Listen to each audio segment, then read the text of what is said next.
অভিশপ্ত শয়তান হইতে মহান আল্লাহ শরণ লইতেছি, দয়াময় করুণাময় পরম দয়ালু মহান সৃষ্টিকর্তার নামে শুরু করিতেছি।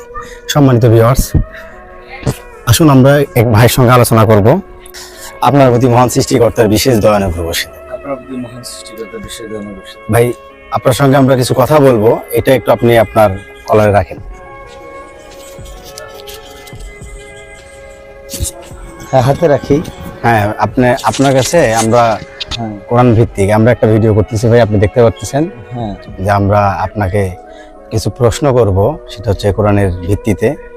সেই প্রশ্নগুলো হচ্ছে যে কোরআনে আল্লাহ আমাদেরকে যাবতীয় আদেশ এবং নিষেধ করেছেন, এবং কোরআনের যে সত্য এবং মিথ্যার ফয়সালাকারী মানদণ্ড, এই মানদণ্ড এবং কোরআন একটা বিধান, এটা আমরা জানি। এবং আপনি ইতিমধ্যে কোরআন পড়েছেন এবং কোরআন সম্পর্কে আপনার যতটুকুই হোক জ্ঞান ধারণা আছে। এই জ্ঞান ধারণার প্রেক্ষাপট থেকে আপনাকে আমরা কিছু প্রশ্ন করব। সেই প্রশ্নগুলো হচ্ছে, কোরআনে আল্লাহ ইমানের কথা বলেছে, ভাই আপনি ইমান বলতে কি বুঝেছেন? এটা হচ্ছে আমার প্রথম প্রশ্ন আপনার কাছে।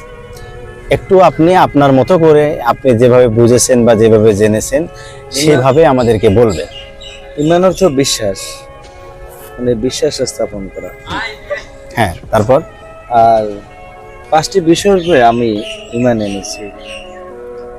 1 নম্বর হচ্ছে মহান সৃষ্টিকর্তার উপরে, নবী রাসূলদের উপরে, মালাইকাদের উপরে যারা ফেরেশতা, এবং আল্লাহ যে কিতাব নাজিল করেছে আল কোরআন, ওই কোরআনের উপরে, আর পরকালের উপরে, যা আখিরাত বলা হয়।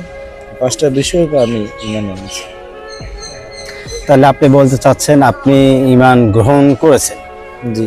তার মানে ইমান হচ্ছে বিশ্বাস বা বিশ্বাস স্থাপন করা। এখানে যে 5টি জিনিসের প্রতি কথা আপনি বললেন, বা এই 5টি জিনিসের প্রতি বিশ্বাস স্থাপন আপনি করেছেন ইতিমধ্যেই। এই যে আপনি বললেন যে প্রথমত আল্লাহ, তারপরে নবী রাসূল, ফেরেশতাগণ, আবার আল্লাহর কিতাব সমূহ এবং পরকাল।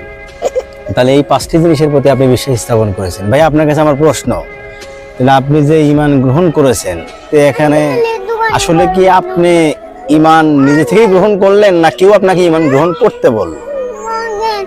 এখানে আল্লাহ আদেশ করলেন যে ইমান আনো। আল্লাহ আদেশ করলেন, আপনি ইমান আনছেন বা